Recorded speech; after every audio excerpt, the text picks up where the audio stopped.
ओम सभी को नमस्ते। मंत्रोच्चारण। ॐ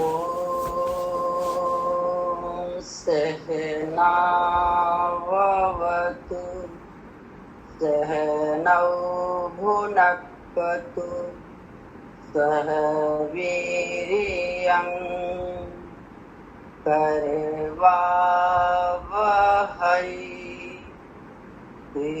तेजस्विनावधीतमस्तु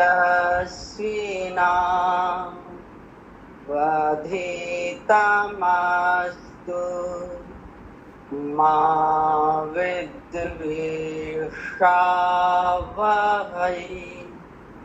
ॐ शांति शांति शांति। वेदांत दर्शन की कक्षा संख्या 173 है। तीसरे अध्याय के चौथे पाद का हमने पीछे 29वें सूत्र से लेकर 31वें सूत्र तक किया है। 29वां सूत्र है अबाधात च। जी। बाधा च का अर्थ यहाँ पर अर्थ है अर्थात और भी। यही खलु स्तुति जो यह स्तुति है। आहार शुद्ध सत्व शुद्धि सत्व शुद्ध प्रभा स्मृति। मन को सात्विक बनाने के लिए आहार का शुद्ध होना अत्यधिक महत्वपूर्ण है।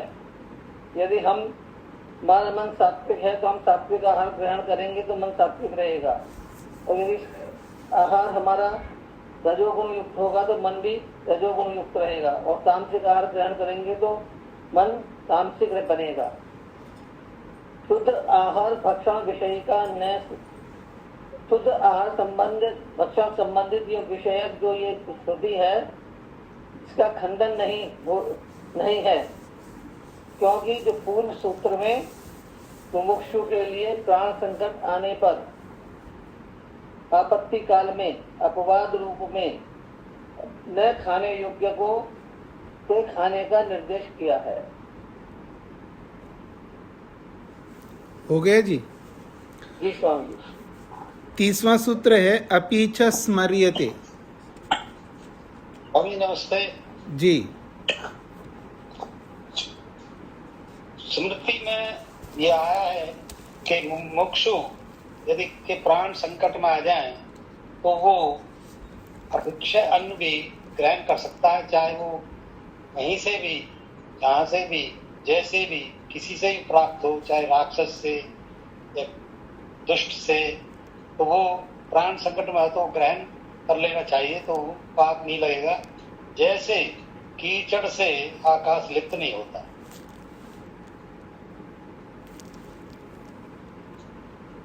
हो गया। हो गया। अच्छा जी। 31वां सूत्र है शब्दश्च अतो अकामकारे। नमस्ते स्वामी जी। जी। स्वामी जी, अभी 28वें सूत्र से एक नया विषय शुरू हुआ है कि मुमुक्षु के लिए क्या भक्ष्य है और क्या अभक्ष्य है।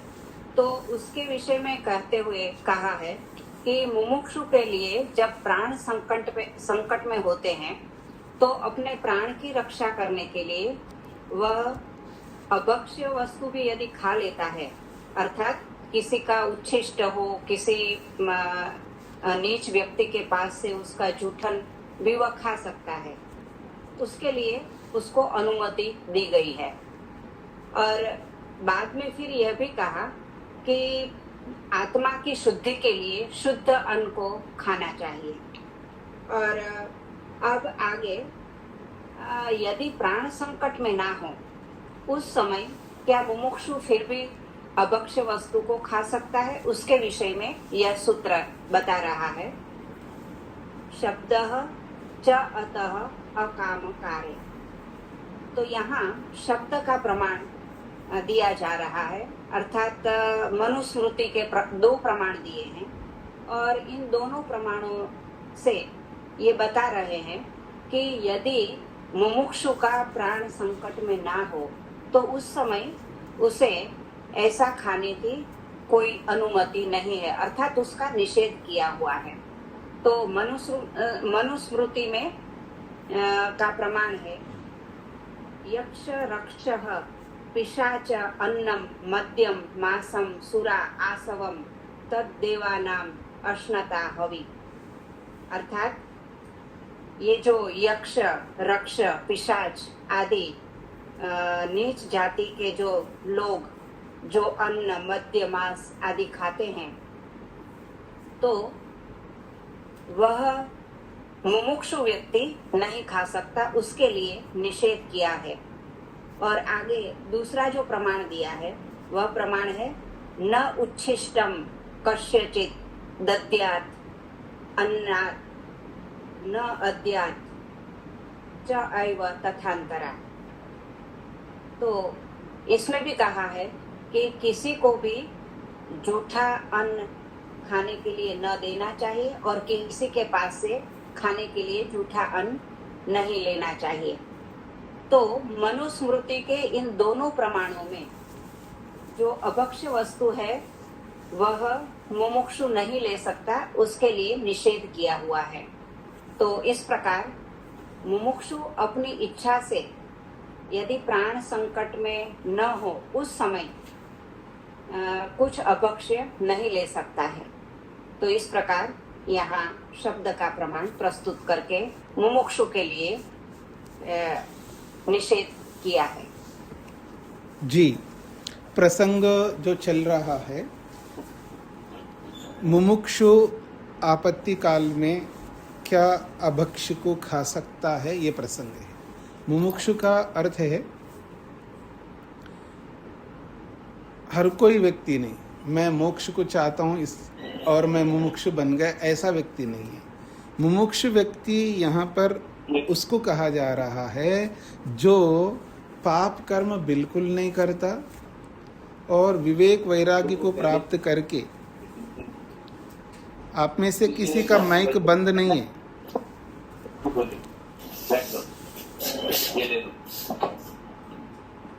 हाँ जी, जो विवेक वैराग्य को प्राप्त करके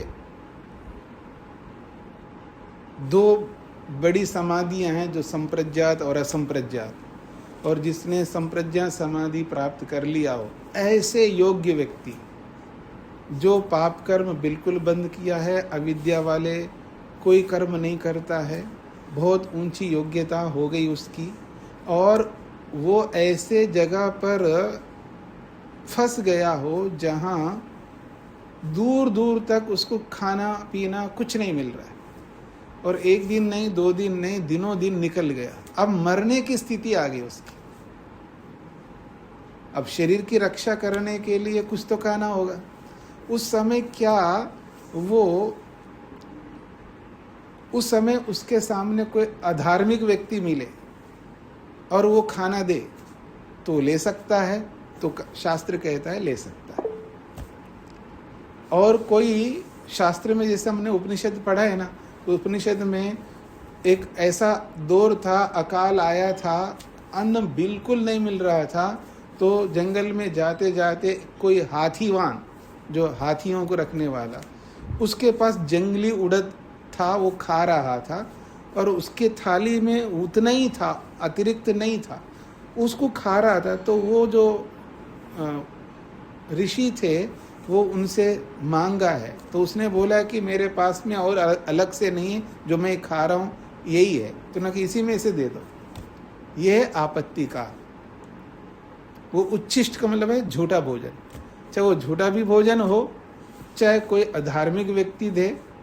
अगर कोई कसाई से भी हमने चावल ले लिया और बना के खा लिया, तो कोई नीच व्यक्ति हो, राक्षस प्रवृत्ति का व्यक्ति हो, या कोई ऐसा व्यक्ति हो, उस समय हमें अचानक मिल जाए उस आपत्ति काल में, आपत्ति का मतलब है मृत्यु होने की स्थिति में, तब क्या ये मुमुक्षु व्यक्ति ऐसे व्यक्ति से अन्न लेकर के खा सकता है? ये प्रसंग है। उस प्रसंग को यहाँ पर कहा खा सकता है, वो आपत्ति काल है। सामान्य स्थिति में किसी को नहीं खाना चाहिए, क्योंकि विधान है आहार शुद्धो सत्व शुद्धि। सत्वशुद्धौ ध्रुवा स्मृति। अगर आहार पवित्र है तो हमारा मन पवित्र रहेगा, मन पवित्र रहेगा तो हमारी स्मृति अच्छी रहेगी, स्मृति अच्छी रहेगी तो ध्यान, उपासना, कर्म अच्छे होंगे। सामान्य नियम में किसी को ऐसा नहीं खाना चाहिए। और शास्त्र यहाँ तक भी बताता है कि पति का झूठा भी पत्नी नहीं खा सकती है, बेटे का झूठा भी माँ नहीं खा सकती है। ये शास्त्र का नियम है। लेकिन आपत्ति काल में कुछ भी हो सकता है। इंटरनेट चला गया।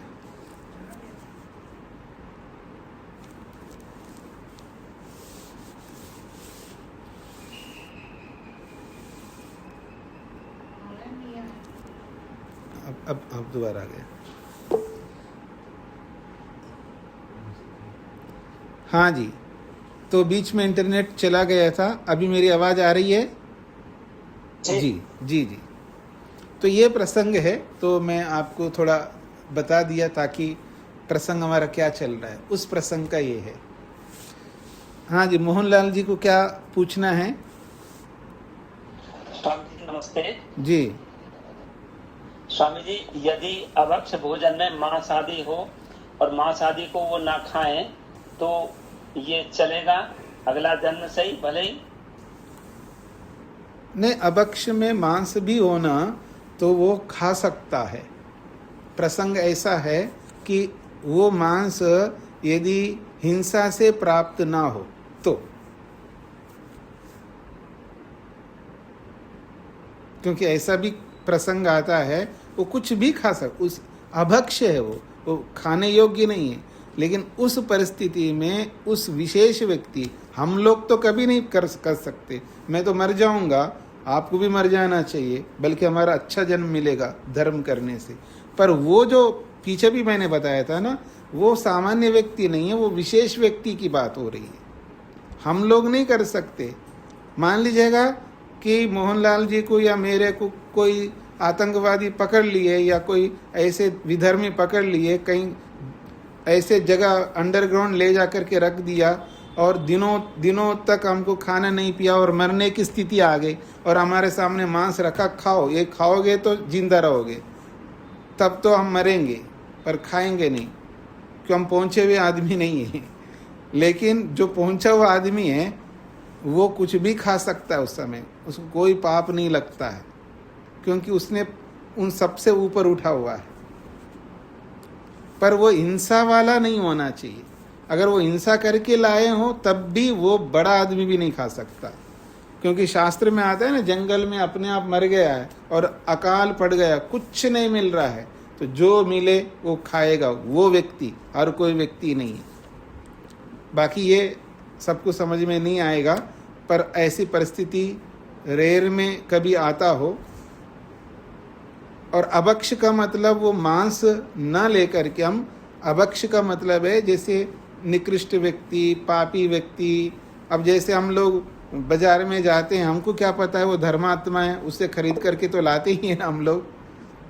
हमको क्या पता सारे धर्मात्मा है, पुण्यात्मा है, किसी न किसी से खरीद करके लाते ही हैं जी। तो यहाँ अभक्ष से वही लेना चाहिए, है तो वो खाने योग्य है, लेकिन अभक्ष इसलिए कहा है क्योंकि अधार्मिक व्यक्ति से नहीं लेना है, पापी व्यक्ति से नहीं लेना, ये नियम है।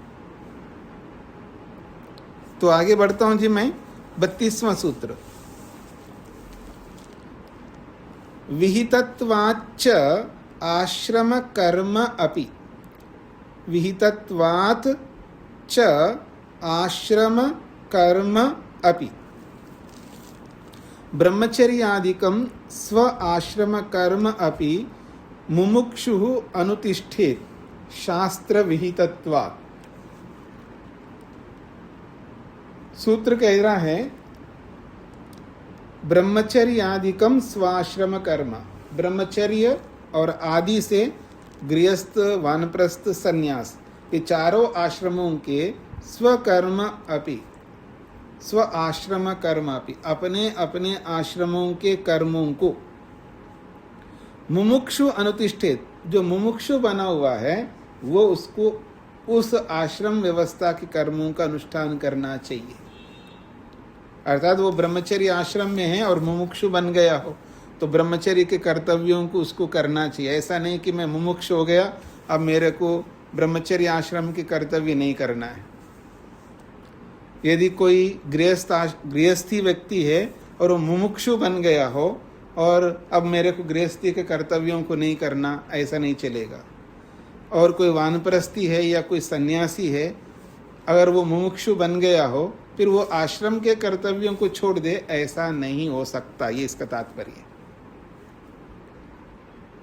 जैसे हमने उपनिषद पढ़ा है ना, राजा अश्वपति राजा थे और मुमुक्षु थे, लेकिन अपने आश्रम अपने वर्ण व्यवस्था के कर्मों को उन्होंने नहीं छोड़ा, राज्य किया है ना उस समय। ऐसा तो अपने आश्रम अपने वर्णों के कर्मों को नहीं छोड़ना है। ये उस स्थिति के लिए बोला जा रहा है जब उसके कर्तव्य बचे हुए हों।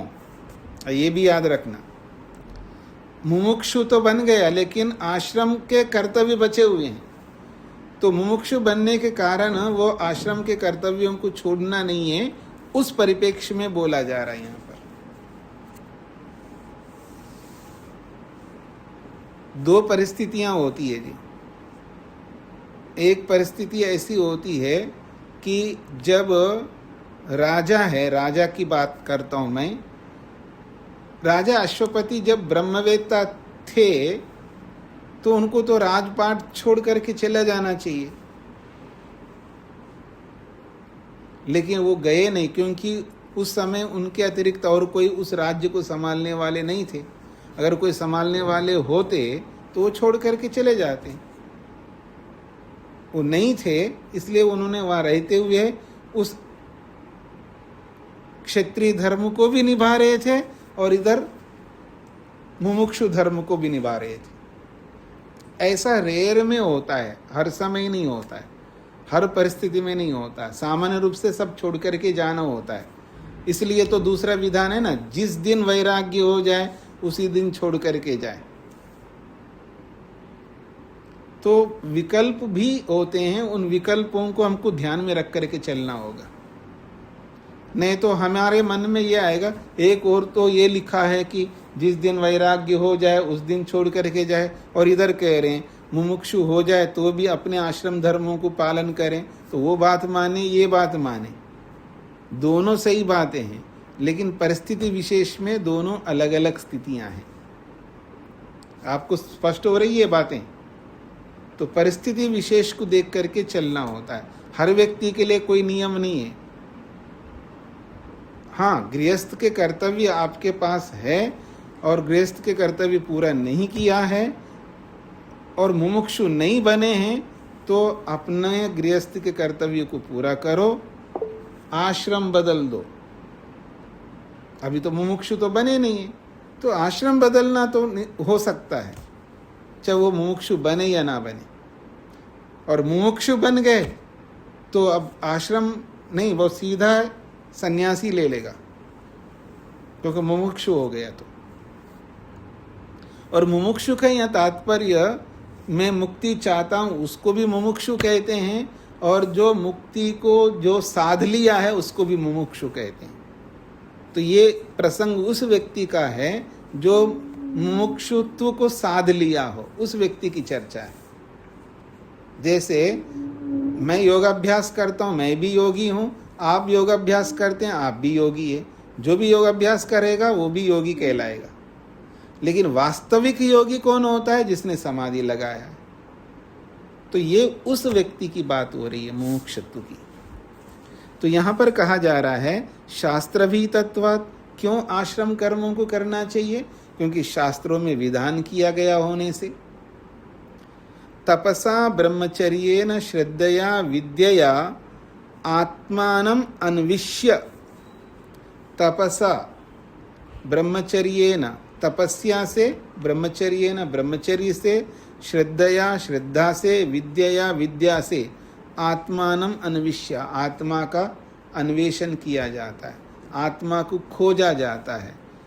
आत्मा को वैसे कोई नहीं खोज सकता, आत्मा को वैसे कोई जान नहीं सकता। आत्मस्वरूप को जानने के लिए तपस्या करनी होगी। ब्रह्मचर्य का पालन करना होगा, श्रद्धा लानी होगी, विद्या को स्वीकार करना होगा, तब आत्मा का अन्वेषण वो कर पाएगा। ऐसे ही जी मैं आत्मा का खोज कर रहा हूँ, कैसे खोज करोगे? तपस्या तो करते नहीं हो, ब्रह्मचर्य का पालन संयम तो है ही नहीं है, और ईश्वर के प्रति, आत्मा के प्रति, नियमों के प्रति, यम के प्रति, विधान के प्रति कोई श्रद्धा तो है ही नहीं है, और विद्या का प्रयोग करते नहीं हो, तो कैसे आत्मा का खोज करोगे? केवल शब्दों को बोलने मात्र से कोई आत्मा का खोज नहीं कर सकता, उसके लिए सारे नियम होने चाहिए। और तपस्या किसके लिए?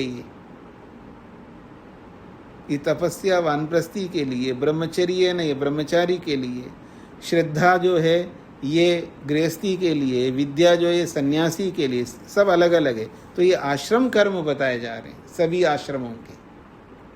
तो इन सब आश्रम विहित कर्मों को करते हुए ही आगे बढ़ सकता है, ये इसका तात्पर्य है। सूत्रार्थ लिखिएगा।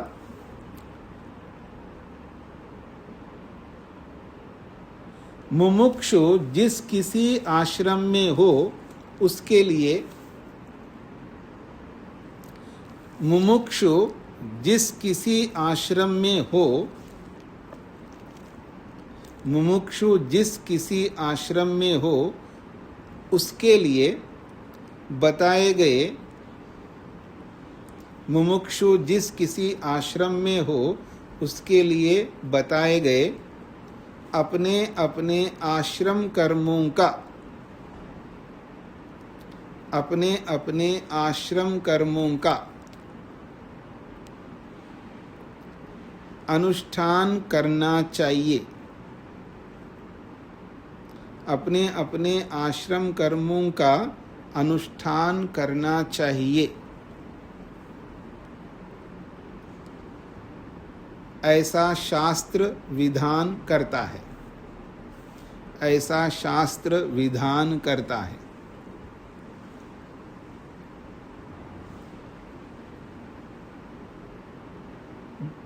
मुमुक्षु जिस किसी आश्रम में हो उसके लिए बताए गए अपने अपने आश्रम कर्मों का अनुष्ठान करना चाहिए। ऐसा शास्त्र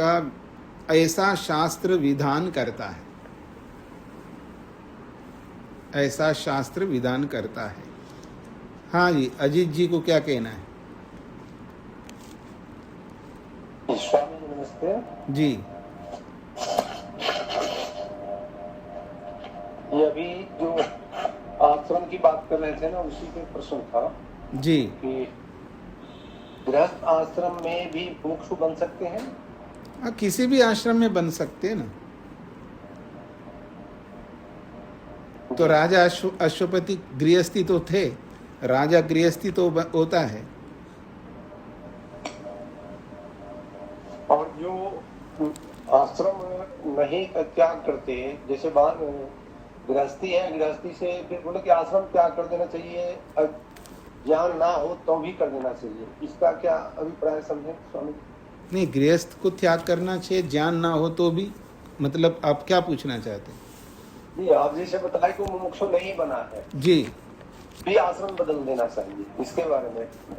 हाँ, तो जब गृहस्थ के कर्तव्य हो गए हैं तो आश्रम तो बदलना चाहिए ना उनको, उसी आश्रम में क्यों रहना चाहिए?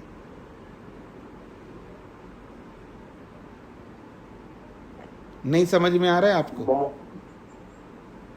जी, मैं ये कह रहा हूँ कि जब को तत्व ज्ञान नहीं है या ज्ञान नहीं है तो आश्रम बदल के फिर वो कैसे उसमें कर सकता है? मतलब आश्रम नहीं, आश्रम बदल किस लिए बदल रहा है? उस तत्वज्ञान को पाने के लिए तो आश्रम बदल रहा है जी।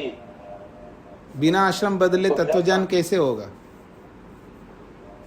गृहस्थ आश्रम छोड़ के वो तत्व ज्ञान को प्राप्त कर सकता है जी। हाँ बिल्कुल, गृहस्थ में क्यों रहे? जब गृहस्थ के कर्तव्य पूरे हो गए तो क्यों रहे गृहस्थ में? जी। तो वानप्रस्थ लेगा तब पूरा समय देगा ना अपने लिए, तब पढ़ेगा, शास्त्र पढ़ेगा, साधना करेगा, हाँ, ध्यान उपासना करेगा, अपनी योग्यता बढ़ाएगा, तभी तो आगे बढ़ेगा ना। या उसी कर्तव्यों के पूरे होने के बाद उसी गृहस्थ में बैठ करके पोता पोती को स्कूल छोड़ना, ले आना, उनको खिलाना पिलाना, जाके मंडी में जाके सब्जियां ले आना, हाँ, बहू को सब्जियां काट के देना, ये काम करेंगे। वही तो करते हैं। तो उसको छोड़ो ना, जब कर्तव्य पूरा हो गए तो जाओ। उसमें दूसरा ही सुख की अनुभूति होती है। एक बात, दूसरा बात है स्वामी जी की, जो आपने मुमुक्षु के बारे में बताया कि मुमुक्षु तो उच्च अवस्था में पहुंचा हुआ व्यक्ति है, जो संप्रज्ञात समाधि तक पहुंचा हुआ है, और उसके जब प्राण के संकट आते हैं तो यहाँ जो मुझे समझ में आया कि उसको इसलिए भी ले लेना चाहिए प्राण रक्षा के लिए, तो उसके जीवन में और उसके जो आत्मा का ज्ञान है उसका लेवल तो इतना ऊंचा उठ चुका है कि वो पाप पुण्य उसके जितने भी कर्म होते हैं वो सब निष्काम कर्म हो जाते हैं। स्वामी जी ऐसा है, इतना ज्यादा मत सोचिएगा कि मुमुक्षत्व, आप भी मुमुक्षु है, मैं भी मुमुक्षु हूँ, ठीक है ना। मुक्ति की इच्छा रखने वाला कोई भी वो मुमुक्षु होगा, लेकिन ये वो मुमुक्षु है जो बहुत कुछ उपलब्धियां प्राप्त किया, उसकी बात हो रही है यहाँ पर। जी जी। अब आपको क्या कहना है उसमें? मैं यही कह रहा हूँ कि वो तो इतना ऊंचा उठ चुका है ना। नहीं, पूरा नहीं उठा है। पूरा उठा हुआ वो तो उसको कोई ज़रूरत नहीं है, वो तो मर जाए तो सीधा मुक्ति में जाएगा, लेकिन अभी पूरा नहीं किया ना। यही तो मैंने बताया था, उसको समझना था कि संप्रज्ञात समाधि तक तो पहुंच गया, अभी असंप्रज्ञात में नहीं पहुंचा है। अगर वो मर जाएगा तो बहुत मुश्किल है, दोबारा वापस बैक टू दी पेविलियन फिर शुरू से मेहनत करता हुआ जाना पड़ेगा उसको। उससे तो अच्छा है कि वो जो भी किसी से आपने अन्न ले लिया और बना लिया, खा लिया, या बना हुआ भी मिल जाए तो खा लिया। ये कब है? प्राण संकट आने पर, उस मुमुक्षु के लिए, ये उसी के लिए विशेष विधान है। उस अवस्था तक जो संप्रज्ञात समाधि तक पहुंचे हुए हैं, उनकी अवस्था, उनके जो कर्म होते हैं वो निष्काम कर्म तक नहीं पहुंच पाए हैं। नहीं पहुंच पाए ना। अभी मैंने बोला संप्रज्ञात तक तो पहुंच गया, संप्रज्ञात समाधि नहीं लगा है। जी जी। प्रेम जी को क्या कहना है? स्वामी जी नमस्ते जी। राजा जनक को विधेय बताती हैं, वो राजा होते हुए उनको तत्व ज्ञान हो गया था, तो उन्होंने संन्यास लिए, आश्रम लिए धारण करा। कौन? राजा जनक के बारे में बताते ने, वो विधेय कहते हैं उनको। नहीं, राजा जनक को विदेह राज्य का नाम विदेह राज्य था। अच्छा अच्छा अच्छा। हाँ जी। मैं और जब वो याज्ञवल्क्य से जब उन्होंने सीख लिया था और जब ब्रह्म का उनको बोध हो गया था, तब राजबाट सब छोड़ करके चले गए थे। हाँ जी। सोमनाथ जी को क्या कहना है? स्वामी जी नमस्ते जी। ये 32वां सूत्र में ये जो आप सूत्रार्थ में बोला है, उसमें जो तपस्या से ब्रह्मचर्य सदा से विद्या की आत्मा का अन्वेषण किया जाता है, इसका कोई सूत्र में नहीं लिखा जाएगा? नहीं, वो तो सूत्रार्थ में लिखने की जरूरत नहीं ना, वो तो बोल दिया ना। मुमुक्षु जिस किसी आश्रम में हो, तो जिस किसी आश्रम का मतलब है कोई भी आश्रम ले सकते हैं ना, सब आ गए उसी में। ठीक है जी। हाँ जी, स्पष्ट हो गए? आगे बढ़ो मैं। सहकारित्वेन च, अगला सूत्र है सहकारित्वेन च। सहकारित्वेन च का अर्थ है विद्या सहकारित्वेन हेतुना च स्व आश्रम कर्म अनुष्ठेयम। विद्या सहकारित्वेन हेतुना, विद्या का सहकारी अर्थात विद्या का साथ देने वाला, विद्या का सहयोगी बनने वाला है वो, अर्थात जो ब्रह्म विद्या है उसका सहयोगी बनेगा। कौन? स्व आश्रम कर्म अनुष्ठेयम, अपने अपने आश्रम के कर्मों का अनुष्ठान जो करना है वो उस ब्रह्म विद्या का ही सहकारी बनेगा। वो कर्म सहायक बनेगा, वो विरोधी नहीं बनेगा, ये कहना चाह रहे हैं। तो विद्या सहकारित्वेन हेतुना, विद्या का यानी ब्रह्म विद्या का सहकारी सहयोगी रूपी हेतु के कारण से स्व आश्रम कर्म, अपने अपने आश्रमों का जो कर्म है वो कर्म विद्या का सहयोगी कारण बनने के कारण से अनुष्ठेयम, उसका अनुष्ठान करना चाहिए। ऐसा नहीं कि अपने आश्रम के कर्तव्यों को छोड़ दे, ऐसा कभी नहीं करना चाहिए। कई बार क्या होता है, कुछ लोग आते हैं, मेरे पास तो आते रहते, कभी ना कभी कोई ना कोई आता रहता है। वो आता है जी मैं यहाँ ब्रह्म विद्या योग सीखने के लिए आया हूँ। तो मैं उनसे पूछता हूँ आपकी तो उम्र बहुत कम है, आपके बच्चे कितने हैं? कोई बोलता है 1 या 2 है। कितने बड़े हैं? अभी तो पढ़ाई कर रहे हैं। और आपकी पत्नी, हाँ पत्नी भी है, तो आप सब कुछ छोड़ के आए हो, तो उनको कौन देखेगा? नहीं, वो तो व्यवस्था करके है। क्या व्यवस्था किया आपने? वो कुछ ना कुछ वो कर लेंगे वो लोग। अच्छा, आप कर्तव्यों से भाग कर के आए, इसका मतलब अपनी जिम्मेदारी से भाग के आए हो, तो आपको घर जाओ और उनकी जिम्मेदारी पूरा करो, फिर आ जाना। ऐसे कैसे छोड़ करके आ सकते हो आप? भगोड़े नहीं बनना है किसी को, अपने कर्तव्यों से बच करके नहीं भागना है। ऐसे कहीं ना कभी हर साल कोई ना कोई ऐसा मिल जाता है मेरे को, वो कहता है जी मेरे को ये सीखने के लिए आया हूँ, और उसके कर्तव्य बहुत होते हैं और उनसे परेशान होकर के आता है व्यक्ति। अपने कर्तव्यों को छोड़ करके भाग नहीं सकते कोई। अपने कर्तव्यों को पूरा करो फिर आओ, तभी हम नहीं, अब तभी ले सकते, उससे पहले हम ले ही नहीं सकते किसी को। उसको पता नहीं लगे ना लगे, नहीं तो हमें पाप लगेगा, ठीक है जी। उसको भी लगेगा पर हमको ज़्यादा लगेगा, तो हम क्यों पापी बने? तो कह रहे हैं विद्या का सहयोगी है वो आश्रम कर्म, इसलिए उसका अनुष्ठान करना चाहिए। यतः, क्योंकि विद्यायाः ब्रह्मोपासना विद्यायाः सहायकम भवति। विद्या का मतलब यहाँ ब्रह्मोपासना विद्या का वो सहायकम भवति, वो आश्रम कर्म सहायक बनता है, बाधक नहीं बनता है। ब्रह्म कभी ऐसा विधान नहीं करता है कि वो बाधक बने। अगर बाधक ही बने आश्रम, तो क्यों बना है? भगवान ने तो बनाए आश्रम सारे। किसी आश्रम को आप छोटा कैसे बना सकते हैं? आश्रम को छोटा नहीं बना रहे हो आप, ब्रह्म को, भगवान को छोटा बना रहे हम लोग। ऐसा नहीं कर सकते। हर आश्रम भगवान का बनाया हुआ है, हर वर्ण ब्रह्म का बना हुआ है।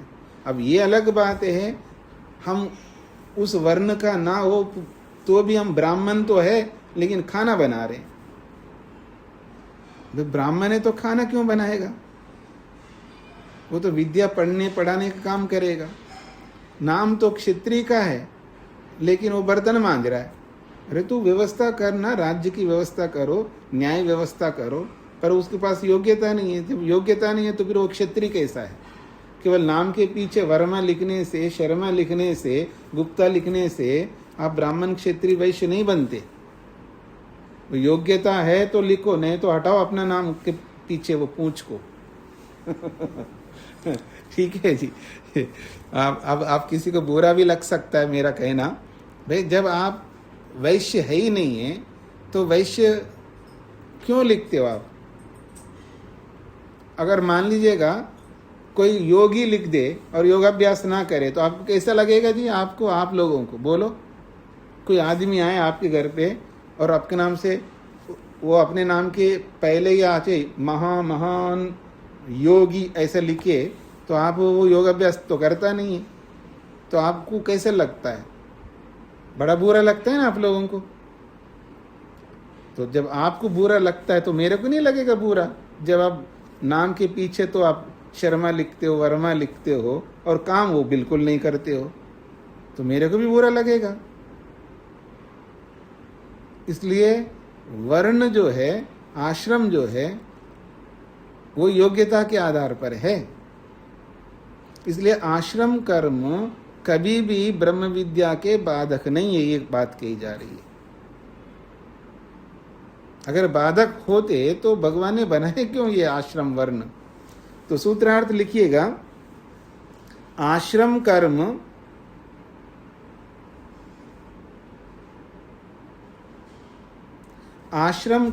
ब्रह्म विद्या के सहायक होने से, आश्रम कर्म ब्रह्म विद्या के सहायक होने से,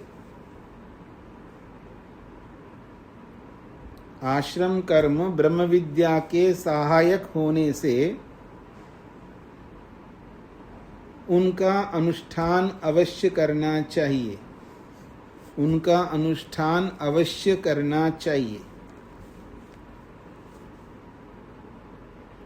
उनका अनुष्ठान अवश्य करना चाहिए।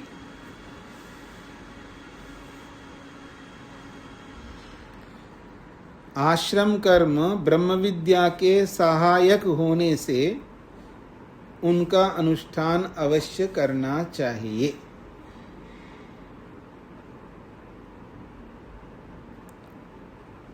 अगला सूत्र है जी 34वां, सर्वथा अपि ते एव उभय लिंगात। उस संधि के कारण से एक ही मात्रा दिखाई नहीं दे रही है। सर्वथा अपि ते एव उभय लिंगात। सर्वथा अपि ते एव उभय लिंगात। उभय लिंगात को समझा रहे हैं, विहितत्वं च सहकारित्वं च उभयम लिंगम येषु विद्यते ते ही आश्रम धर्मा। बड़ा अच्छा सूत्र है। उभय लिंगम मतलब दोनों ही लिंग है। विहितत्वं च सहकारित्वं च। विहितत्वं का अर्थ है जो विधान किया है शास्त्र ने। मुमुक्षु के लिए जो विधान किया है वो है विहितत्व। यहाँ पर जो मुमुक्षु के लिए जो विधान किया है वो विहितत्व है, विधान है। और सहकारित्वम, और सहकारित्व का मतलब है आश्रम कर्म। सहकारित्वम आश्रम कर्म और विहितत्वम वो मुमुक्षु वाले समाधि वाले कर्म। उभयम ये दोनों ही लिंग है, ये दोनों ही चिन्ह है।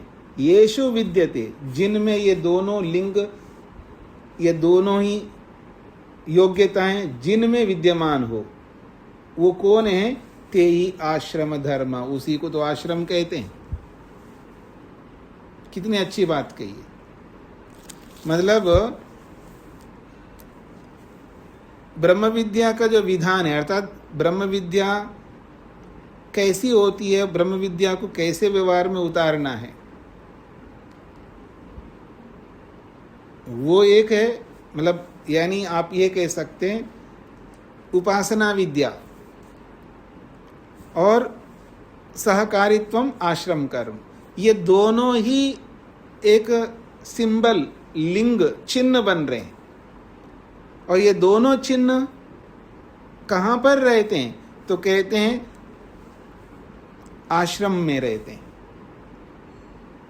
तो कह रहे हैं विहितत्वम विधान, ब्रह्म विद्या का विधान, सहकारित्वम आश्रम कर्म, उभयम ये दोनों ही लिंग है। येषु जिसमें रहते हैं ये दोनों लिंग, येषु विद्यते जिनमें ये रहते हैं ये दोनों लिंग, वो किस में रहते हैं? आश्रम धर्म, आश्रमों में रहते हैं। अर्थात ब्रह्म विद्या का विधान भी आश्रम वालों के लिए है और आश्रम कर्म भी आश्रम वालों के लिए है। ये इसका तात्पर्य है। इसलिए कह रहे हैं सर्वथा अपि, सर्व प्रकारेण सर्वथा अपि अनुष्ठेय न अन्य। सर्व प्रकारेण मन, वाणी और शरीर से, ये है सर्व प्रकारेण। सर्वथा हमेशा, अनुष्ठेय सदा इनका अनुष्ठान, सदा इनका पालन, सदा इनका व्यवहार जीवन में होना चाहिए। न अन्य, इसके अतिरिक्त और कुछ नहीं होना चाहिए। अर्थात आश्रम कर्म भी आपको करना होगा और ब्रह्म विद्या वाले कर्म भी आपको करना होगा, दोनों करने होंगे। अब मैं आपको पकड़ना चाहता हूँ जी, थोड़ा आप मेरी ओर देखिएगा। अजी अभी बच्चों को थोड़ा बड़ा करना है जी, अब बच्चों को सेटल करना है जी, अब बच्चों के लिए ये करना है जी, मतलब ये करने के बाद शुरू करेंगे। ये तो करते रहते हैं आप लोग, और जैसे आप सेटल वेटल करने में लग जाएंगे, वो कर लोगे ना, और आपका शरीर गया। गया का मतलब सामर्थ्य नहीं रहेगा, ना तो बैठ के ध्यान कर पाओगे, परेशानियां ही परेशानियां होंगे, फिर कब करोगे? तो कह रहे दोनों साथ साथ लेके चलना होगा। ब्रह्म विद्या को भी और आश्रम कर्मों को भी, दोनों को साथ लेके चलना होगा। और आप क्या है, एक ही साथ लेकर के चलते हैं। पूरे भारत में ऐसे ही चलता है।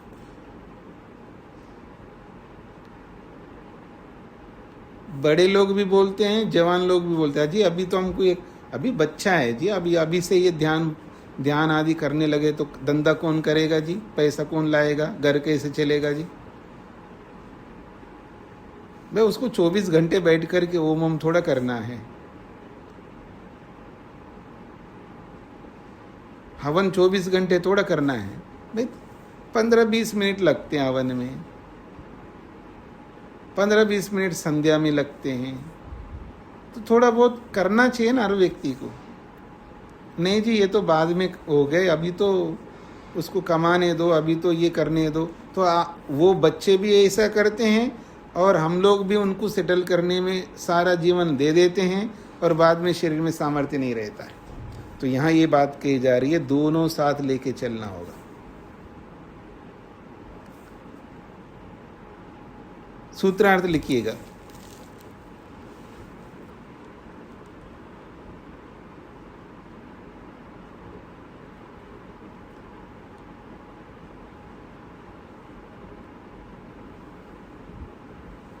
ब्रह्म विद्या और आश्रम कर्म,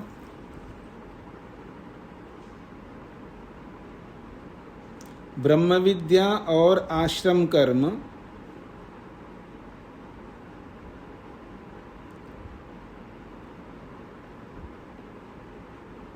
इन दोनों को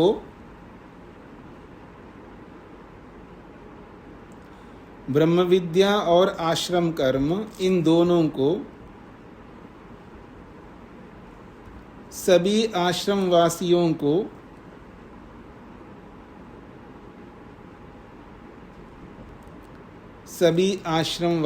को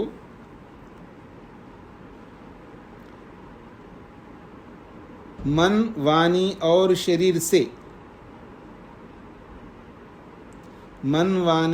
शरीर से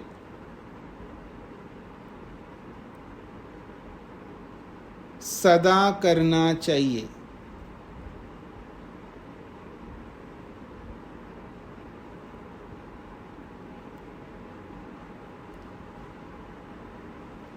ऐसा ही शास्त्र विधान करता है, ऐसा ही शास्त्र विधान करता है।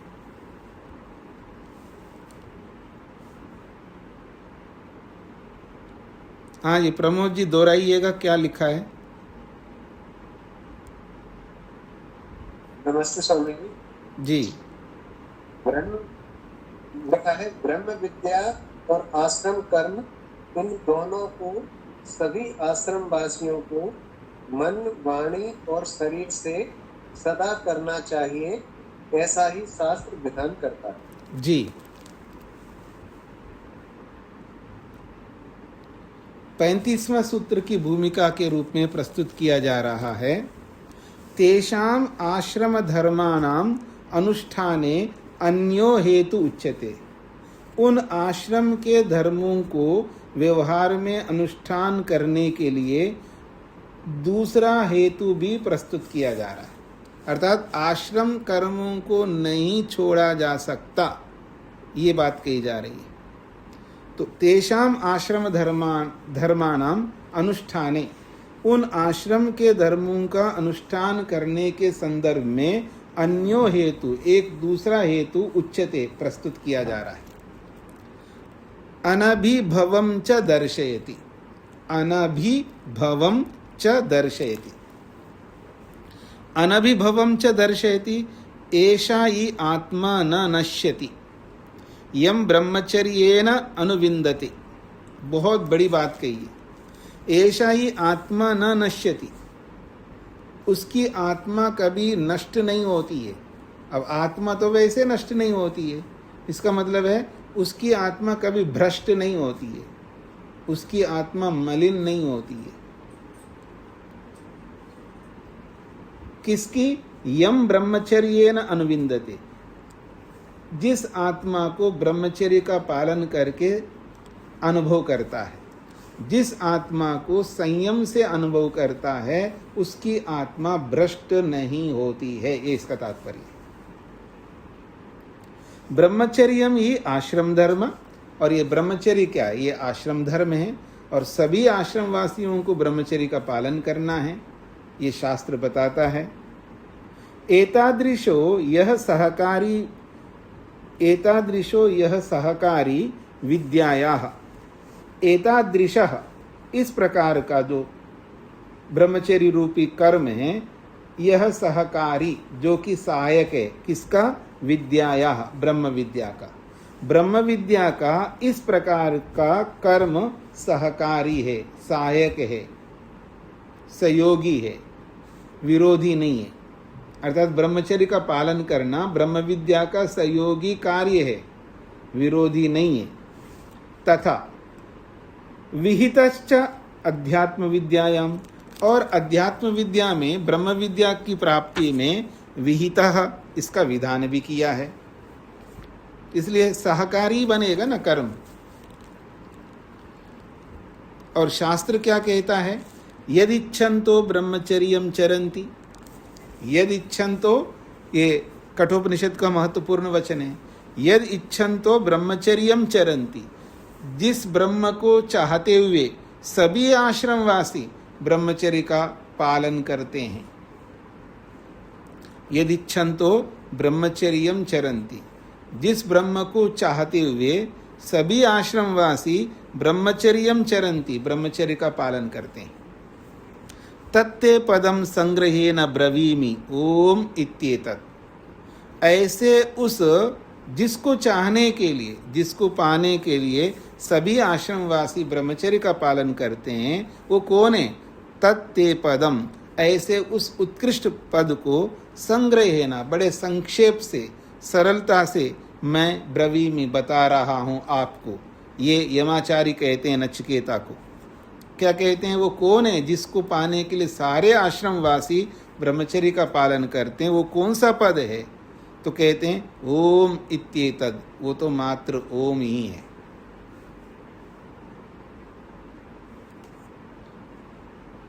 अगली बात, तपसा ब्रह्मचर्येन श्रद्धया विद्यया आत्मानम अन्विष्य, ये प्रश्नोपनिषद का है।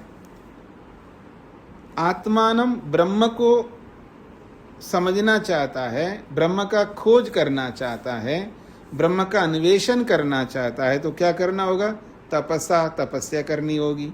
ब्रह्मचर्येन, ब्रह्मचर्य का पालन करना होगा। श्रद्धया, श्रद्धा रखनी होगी, ईश्वर पर, वेद पर, आत्मा पर, सब पर। और विद्या, ब्रह्म विद्या, इन सब को अपना करके ही आत्मानम अन्विष्य, आत्मा की खोज की जा सकती, इसके बिना नहीं किया जा सकता है। तेन एतेन आश्रम धर्मेण आत्मनो अनभिभवम श्रुतिर्दर्शयति। तेन एतेन आश्रम धर्मेण, इस आश्रम धर्म से आत्मना अनभिभवम, आत्मा का न दबना, अर्थात इन आश्रम धर्मों के कारण से, अर्थात इन आश्रम धर्मों का पालन करने से आत्मना अनभिभवम, आत्मा दबता नहीं है, अर्थात आत्मा का कुछ नहीं होता है, बल्कि वो उभरता है, वो एक प्रकार से प्रकाशित होता है, वो दबता नहीं है। ऐसा श्रुतिर दर्शयति, ऐसा श्रुति बता रही है। मतलब अच्छा कर्म करने से आत्मा कोई दब थोड़ा जाता है, दबने का मतलब यहाँ ये है, आत्मा साधारण नहीं बनता है। दबने का मतलब जैसे पैसे वाला गरीब को दबा देता है, बिना पैसे वाले को दबा देता है। जिसके पास पद होता है, जिसके पास पद नहीं होता उसको दबा देते हैं। जिसके पास रूप होता है, जिसके पास रूप नहीं होता रूप वाला उसको दबाते हैं। ऐसे इस आत्मा को ये दबाने वाले नहीं है। कौन? तपस्या, ब्रह्मचर्य, श्रद्धा, विद्या, ये आत्मा को दबाने वाले नहीं है। इनसे आत्मा दबता नहीं है, बल्कि आत्मा इनसे उत्कृष्ट बनता है। ये इसका तात्पर्य। तस्मात् एतादृशा आश्रम धर्मत्व अनुष्ठेया एव। तस्मात् एतादृशा आश्रम धर्माः तु अनुष्ठेया एव। इसीलिए इस प्रकार के आश्रम के धर्मों का तो अनुष्ठान करना ही चाहिए। यत्र उभयलिंगम श्रुतिर्विधानम सहकारित्वं च विद्यते।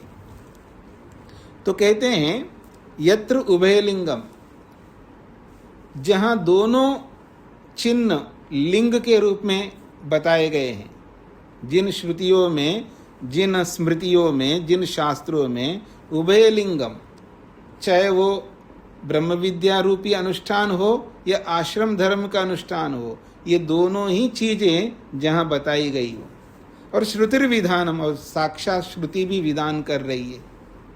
इसलिए सहकारित्वं च विद्यते। इसलिए ये जो आश्रम कर्म हैं वो ब्रह्म विद्या के सहकारी सहयोगी कर्म हैं। उनको आप हटा नहीं सकते, उनको धूमिल नहीं कर सकते, उनको छोड़ नहीं सकते। मेरे को ब्रह्म विद्या को प्राप्त करना है, इसलिए मेरे को हवन नहीं करना है, मेरे को ब्रह्म विद्या प्राप्त करना है, मेरे को अब परिवार को नहीं देखना है, ऐसा कैसे कर सकते हैं आप? ये इसका तात्पर्य है। हाँ जी, सूत्रार्थ लिख लीजिएगा।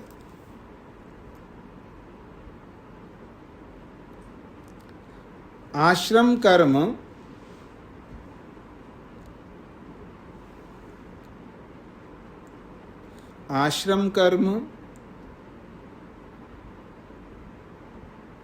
ब्रह्म विद्या के सहायक कर्म हैं। आश्रम कर्म ब्रह्म विद्या के सहायक कर्म हैं। आश्रम कर्म ब्रह्म विद्या के सहायक कर्म हैं।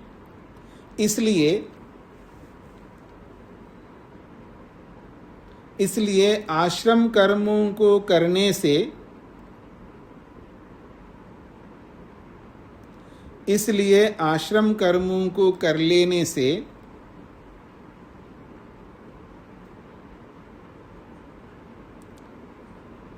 मुमुक्षु की आत्मा दबता नहीं है।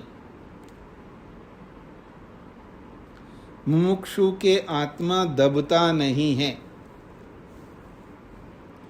ऐसा शास्त्र वर्णन करता है। ऐसा शास्त्र वर्णन करता है।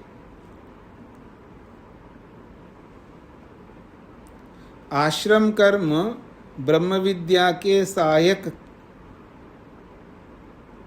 हैं, इसलिए उन आश्रम कर्मों को करने से